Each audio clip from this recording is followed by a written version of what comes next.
Who are you? What do you do? What are you about? I'm Lynne. I do this. I do horse stuff. Now we run Edenview Equestrian Centers. How did you get started with horses? Your family wasn't involved in horses, had never been. How did you get started? Well, we were lucky.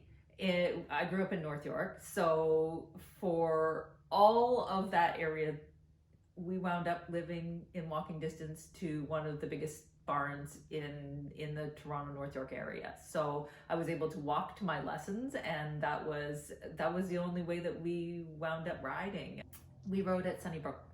So it was I remember going, and it was such a huge place to walk into, and very much I think it colors everything about the way that I think about riding, the way that I think about what I would like to be doing with a barn stable. It wasn't until a couple of years after we put the rings in here that I realized that the oval ring, that I was like, I have to have an oval ring. This is like super important to me, and realized that Central Dawn, Sunnybrook Stables, where I started riding, I started in an oval ring. I was really fortunate. My dad actually was the one who liked horses and said, this is something that you girls, if you want to do it, you can do it. And so we wound up riding, and I look back on it and think, oh yeah, like I rode forever, and I had like a really good foundation of riding. And then at a certain point did the math and went, I started when I was 8, and we got the farm when I was 9, and we stopped taking lessons when we got the farm. So literally 2 sessions of lessons. And what happened, we wound up getting a pony. And so it was like, if you want to ride, there it is. It's the devil itself, but go ahead.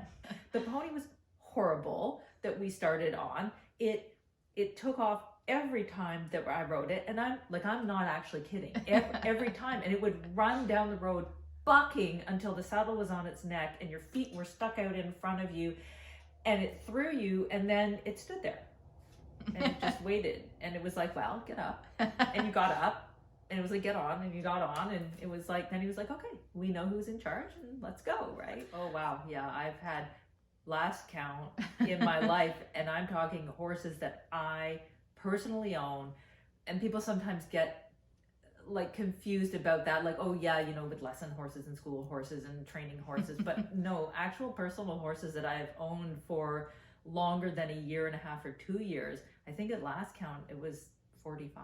Yeah, I've been good since I've been here. Pared down. Yeah. So because you had a very illustrious career of about 6 months of riding lessons, yep. Where did you get most of your horse knowledge from? There's a question that is tough to answer, because it's not I don't know if it's not a popular answer, but it's not a conventional answer. It's hard because the environment that we have nowadays for riding is so vastly different from what we had when I was growing up.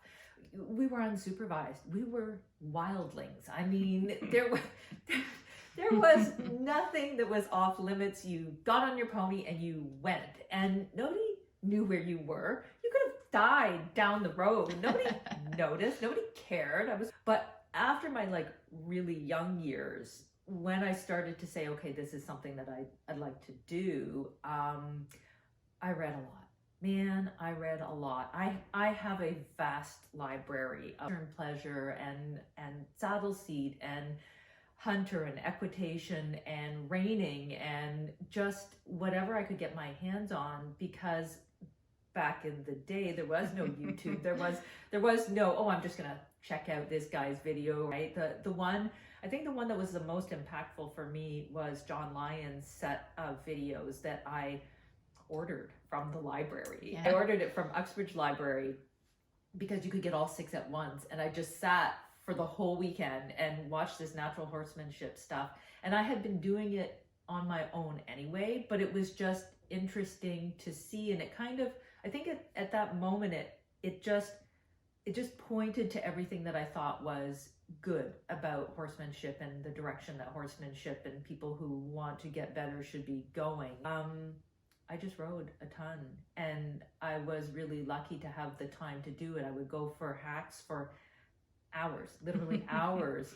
And the one horse I had who was the most influential was really, really quiet. And I would only get enough forward impulsion on the way home when he was a little bit like, okay, let's go, that I could kind of try out the stuff that I had read about and play with it. And through experimentation, that was something that was very helpful to me. When I get really emphatic with people and I'm really asking for a lot, and I'm asking them to feel and to be engaged and to be a part of that experience, I think it's largely because I learned on my own. And so the ability to help others achieve that and to feel it, not because somebody told you A, then B, then C, but because you were able to feel it. You had passion about I absolutely you were learning did. about. Yeah, I absolutely did. And I think that might be the first time that I had passion about anything I was learning about. I went to university. I did. And I have a degree. I do. And I'm very proud of the fact that I finished. But it wasn't a passion for me. This definitely was. That was, you had a whole career, in Yes. retail management before you started this. So yeah, it was good, and I'm very fortunate that I got a chance to stay home with you guys and to say, okay, this is important to me. And I think that a lot of people don't maybe realize that I stayed home with you guys. Like when I see these young women out there and they've got babies and they're at the horse trailers and they're juggling everything, and I think, wow, I didn't do that. That was not who I was as a person. I was very much my kids are important to me and I'm going to raise them. I stopped riding for 7 years. Yeah. I didn't have a horse for 7 years, and I had never not had a horse in my entire life. But when you guys came along, that was my priority, and that remained my priority until you were really ready to ride. And then I kind of dipped back in. And yeah, I drove. When I was pregnant with you, I decided that the horse that I was riding at the time was not suitable at all. And so in an effort to, I don't know, have you have a fully developed brain. Thank you for that. I decided that riding was not a good thing for me to be doing. And so I bought a driving horse that was very, very experienced. And that's when I started my driving career. So people maybe don't realize that I have driven for a very long time and was an avid driver, loved driving. Even before I started driving, had always wanted a driving horse. So I'm kind of, as you said yesterday, we've kind of come full circle, and I'm back to, I'm driving now. Yeah. I think it's probably fair to say that my experience with my coach that was very formative was probably equally as formative for you. Oh, absolutely.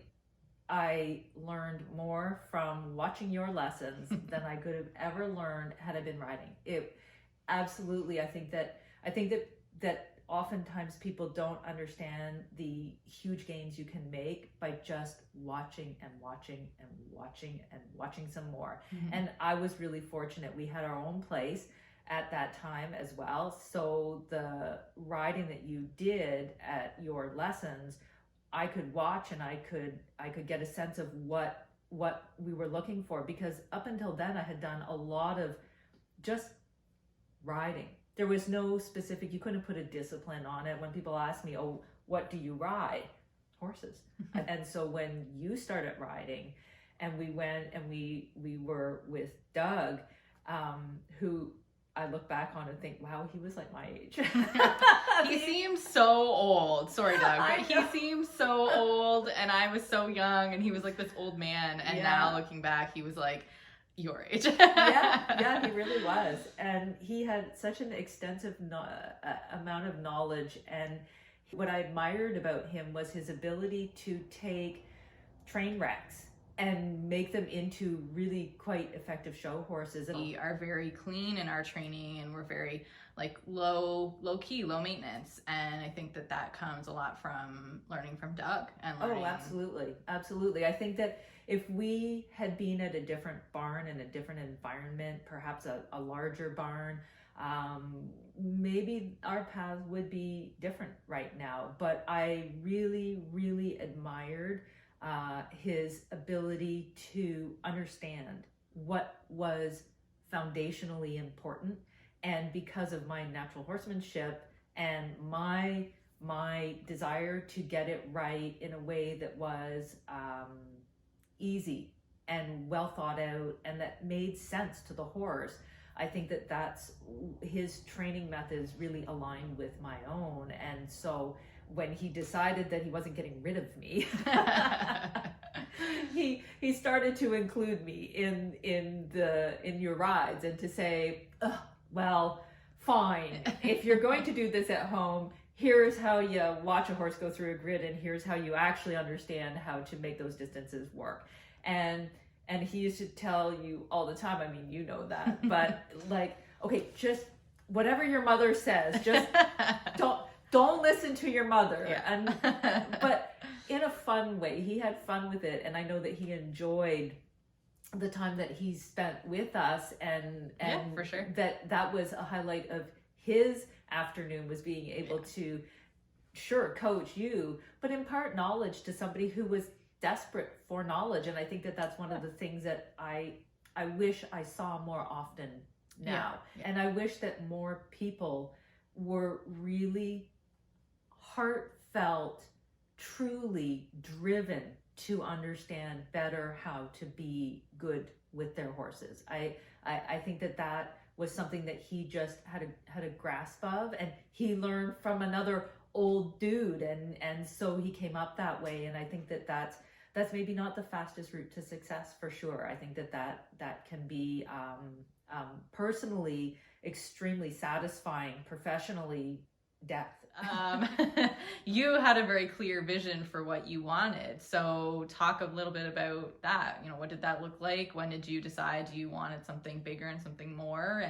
And what was the process of getting us here? We just needed to have a place of our own. Like, there was just no, and my statement has always been, I kept dipping my toe in that water. And finally I said to your dad, look, either we're swimming or we're not. I'm going to be done. And really I did. I said to him, I'm either done with this, I will go to hairdressing school, we'll do something else, but I can't keep trying to make gains and to put out performances that are worthy without having a place of my own to do it. So when that kind of came to a head, I think that very much your dad understood that it was in our best interests to say, okay, we're going to take it on. And people often ask me, you had a beautiful spot, oh my God, your house was gorgeous, the property was amazing, why in the world would you have moved from that? I mean, we asked the same question. yeah, you and your brother asked that a lot, and because we came here and it was not all that. It was a big uphill climb. Like, it really was tough, but it had potential and it had the bones that we were looking for, and so it made sense for us to take it on. And because of the difference in price between what we sold for and what we purchased for, we were able to throw that arena up right away and say, we're in it now, we're ready to go. Right. I won't go into the number of hoops that we had to jump through in many places, but I will say that having to set an entire course of jumps and take them all down and then walk them across the driveway 50 feet into a shed to put them away every night was hard on me. Years experience that just said, okay, if we're going to do this, I really feel that I need for us to have a place where we can set what we need and we can be proactive in terms of saying how we want to train and how we want to set things up. Yeah. So you had a very clear vision for what you wanted for where we moved. Absolutely. For Edenview, I will say. We didn't choose that name, we inherited that name, but you had a very clear vision. So where did that come from? Mostly it came from my desire to just put something together that allowed people from this area, like literally this area, to say, there's a place we can go where if we are serious about what we do, we can work, we can train, so I think that my vision grew out of attending so many shows, schooling shows and A circuit shows, and understanding that what was being offered, because you showed extensively when you were young, on the schooling shows. We did 3 shows, 4 shows every month for years. And I just always felt that it could have been done better. The other house, you remember we had the Palgrave jump. Oh yeah. The one really big, scary, solid jump. Yeah, it was the Palgrave jump. And I mean, because you needed something that said, okay, it's got fill and it's got flowers and it's the right width and it's the right height and we can jump it with the right amount of strides and we can get that done. And I wanted that for this area. I wanted a facility that people could come and train and be really prepared. And I just felt that the schooling shows, with every jump being white and every jump being exactly the same, didn't really give us the best preparation to go out and really make an impact when it counted down in Palgrave. Right. So I remember that we had a picture from probably Practical Horseman magazine. Yeah, it was on the fridge at the other house, and that was like the goal. Yes, yeah. There were no vision boards back in those days. Nobody said, "Ooh, vision board and put what you want up there, and it's all going to be good, and you're going to get from A to B to whatever." That wasn't the case. But I remember so vividly looking at that magazine, and it wasn't a hunter place. It was actually a dressage place. But the flowers and the fencing and the atmosphere and the pictures had been taken in the early morning when there was still dew on the ground and a little bit of mist in the air. And I remember thinking, that's what I want. I want a park. I want something that's beautiful and that has everything that people could want in terms of appointments, and that is a joy to wake up to every morning and say, like, wow, this is just so amazing to be at. And that picture really drove my paintbrush in a way, and what my vision was for the place. And that was probably the number one statement from people who come and who show here, is that it's so well laid out. And I think that because when we started, I knew I want a show facility. I don't want a lesson barn. I don't want a boarding stable. I want a show facility. I want a competition facility. But when we started our rings, and they were like, why would you put a ring? Like, people ask, why are you putting a ring way up there? Well, believe me, when I'm done, that ring is going to make sense to everybody. But if I had started down here by the road, it wouldn't have had the right amount of flow. We wouldn't have thought about it in terms of being able to say the warm-up rings and then the show rings. So I'm really glad that your dad and you guys understood that it was going to be a really big uphill climb to lay everything out the way it needed to be, but that it was going to be worth it when we were all done. Yeah. And so coming here and understanding that, I mean, when we came, we came with a shovel, and we dug into the dirt, and it was like, oh my God, this is Palgrave dirt. Well, that made up my mind. This was the place. It had the right soil. It had the right look. There was some hills. There was some bush. There was everything that we had wanted. It was in our price range.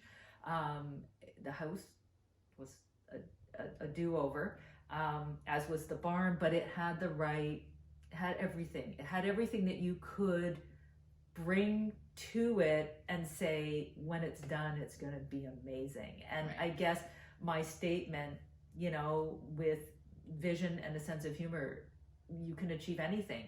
That was Edenview. I mean, I knew in my mind, I had a vision of what I wanted. I understood it, and we weren't afraid to work hard to get there. We've talked a lot about the good parts of being here. Yes. So what would you say is your biggest disappointment in being here? How much camera time do we have? And I don't mean to say it in a negative way.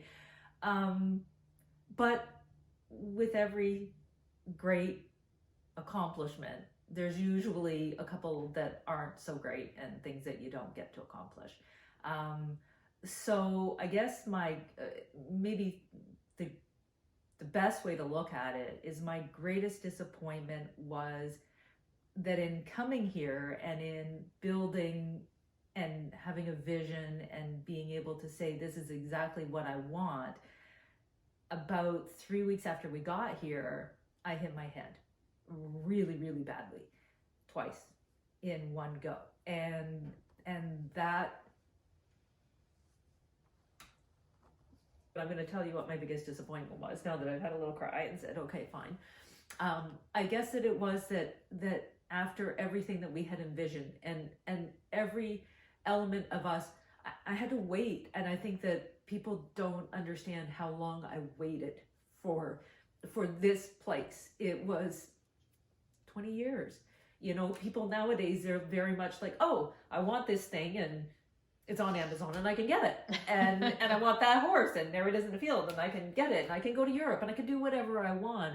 And I had different priorities and I had to wait because I needed to raise you guys and I needed to be there for you. So when we finally got here and I hit my head, you know, I remember having, you know, the contractors for the arena come and ask me questions about, okay, what did you want? You know, where's the light panels going to go? And me just standing there going, I don't know. I can't answer you. I have to go. And I'm sure that poor man who built the arena was like, this woman is just crap crazy. I mean, I have no idea what I've gotten into. But I mean, we moved in October, at the very end of October, and I hit my head at the beginning of November. And so I watched them build the arena. I watched them do everything. And I think that the biggest disappointment was that I wasn't able to ride in the arena. I wasn't the first person to use my facility, and I didn't get a chance to use my hunter rings, and I didn't get a chance to use any of the horses or any of the things that we had worked so hard to get because I had a massive concussion and I just couldn't function. I mean, I had headaches all the time and I couldn't talk properly for a little while, and I couldn't help you guys with your homework. It was just excruciating. I just couldn't even think right. And I think that that's hard for people to understand when you say, if you ask me a question, I couldn't answer it. I it was a struggle coming back from that. And not only did you have a concussion, but later you found out that you had also had a brain bleed and you also had an infection that all contributed to that being a very long recovery process. Yeah, absolutely. The moment that I discovered that, oh, my face has been partially paralyzed. Oh, I can move it now. Oh, okay, well, that's something I didn't quite realize. You build something like this, you want it, sure, for other people, and it's very noble and it's all great, and I'd like, you know, everybody to share in, you know, what I have, but at the same time, you want to also enjoy it. You want to be able to use it. And I think that was really, really one of the toughest things. And the fact that it wasn't just me making the decision that, okay, you can't ride. Physically, I couldn't do it. My ears rang, my head was horrible. I called it woolly head. I couldn't function properly. And not only that, but I had been told by my doctor, unless you want to spend the rest of your life drinking out of a sippy cup, stay off a horse. Mm-hmm. And for, I don't know, 8 years afterwards, I stayed off of a horse. And so... Yeah, it's only been very recently in the last year that your doctor has said...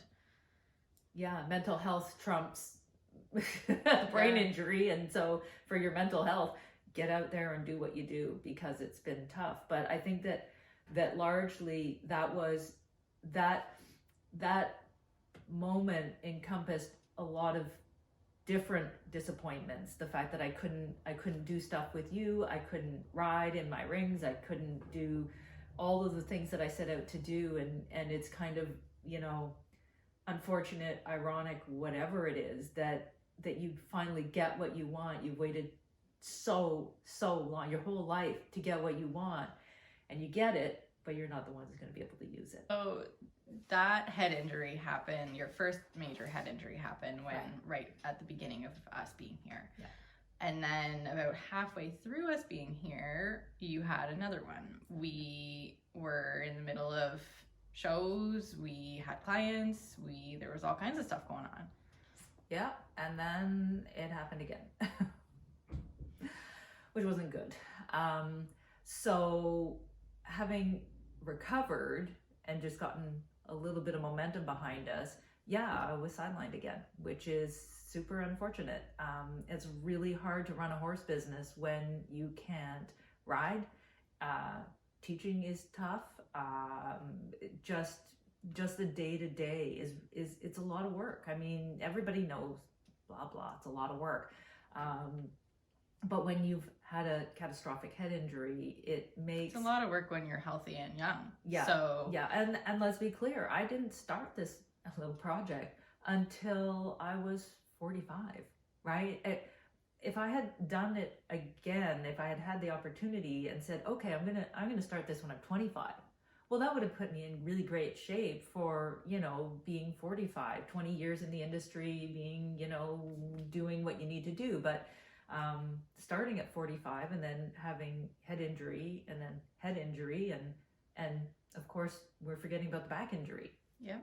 Where for a year, just moving around was super difficult. I mean, I've been really fortunate that I've been able to recover from those things. Yeah. But those are injuries that could have completely sidelined you forever. Absolutely. And I had really wonderful clients at the time who were super helpful and said, don't lift anything. But I mean, we were running shows at the time and you run a 100 jumper barn. How are you not supposed to lift stuff? Yeah, my whole day is based on lifting heavy things, and I couldn't lift any. A flake of hay brought me to tears. Like, just not a bale, a flake of hay just placed on my hand.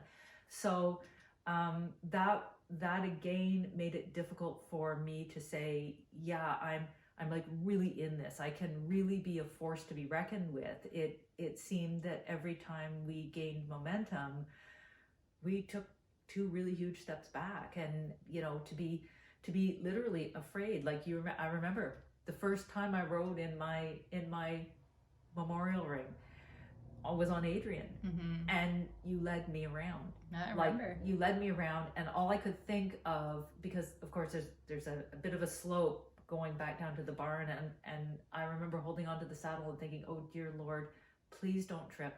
Please don't trip. If you trip, I don't know what I'm going to be able to do. And we got down to the driveway, and I didn't know how to get off.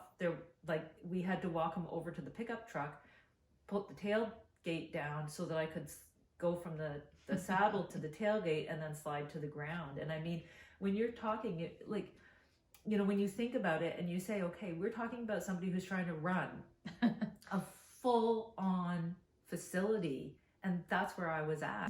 You can't. To get through just your day is hard enough. Never mind saying, oh, now I'm going to go and I'm going to try and ride something. I'm going to try and do something. I mean, and of course, from the first one to the back to the second head injury, I mean, those are a huge chunk of years in there. And I think that it's important to understand how just how difficult it was to slap a smile on your face and watch people ride around on your property in your rings and say, I can't join. I really can't. Like that's hard. It's like, I'm again a very generous person by nature. I'm all about helping other people, but man, oh man, think about that for a second. Yep. You've done everything, you've waited it out, you're good to go, and then they go, but not you. Yep. Oh yeah, it would have been great if you had the resources financially to say, oh, I'm just going to hire out everything, but that's not a reality. We spent every penny we had building this facility, and that was always my goal. One of the things, I guess, when you talk about disappointment and stuff, is that I never had that it horse after I came to this place. And if I had had that it horse, wouldn't have been able to do anything with it anyways. So it's disappointing and frustrating, but there is a part of me that always understood that I was spending my money on the facility because horses come and go, but real estate the value of real estate stays. And I think that was one of the things that maybe helped me overcome some of that just disappointment and frustration and feeling of like, why? I knew that at least I had built something viable, something that was going to help make other people really super happy. Yeah. And back then, I mean, it just made more sense for me to say I'm investing in what I believed was a good vision for you, for me, for the community, for everybody. And I think that sometimes people don't understand, if you really put yourselves into a position like I was in, how really difficult that is to watch competitors come and go, and to understand that, and watch clients come and go because they're frustrated that you couldn't get on their horse and fix it for them, or to watch clients come and go because they don't think you can get the training done because you're not out there showing. Well, it was because you couldn't. It's not because you didn't want to. It's not because you weren't good enough. It was because you literally couldn't. And we lost a lot of clients because they were unhappy at not seeing you personally out showing them how it was done. Well, just because you can't be out there showing them how it's done doesn't mean you can't get them there. Right? Knowledge is not in the doing of the thing, it's in the understanding of the thing. Right? And especially when you're not out there doing it because you can't be bothered. No, absolutely not. And I think that's really important, I guess. If we're talking about heartfelt, how do you make a case for yourself if you're not out there competing yourself? But I stand by my statement. You don't want to be trained by top riders. You want to be trained by their coaches. You want to be coached by somebody who has the ability to say, I absolutely understand the fundamental way that the sport works, the horse works, and the rider works, and let them put that together for you. To go to a barn solely because that person is at that level doesn't make them the best teacher, and it doesn't make them the best coach, and it doesn't mean that your interests and your abilities are their top priority. Think about that. Just think about that for a second. What's their top priority? Them, right? It's really easy to get lost in the shuffle of, oh, but there's that person and I'm a groupie and I want to be with them. But what are they actually doing for you? Yeah, sure. I'm not saying that they aren't going to be helpful, and I'm not saying that they aren't going to be able to give you those insider tips and tricks and things. But I stand by the statement that if you learn the fundamentals and you understand riding in its truest sense, it doesn't matter your discipline. It doesn't matter what ring you want to show in. People always ask me, oh, well, what are they going to be able to do hunters? When I'm finished with them, they'll be able to do whatever they want. Isn't that the point? A good rider is a good rider. So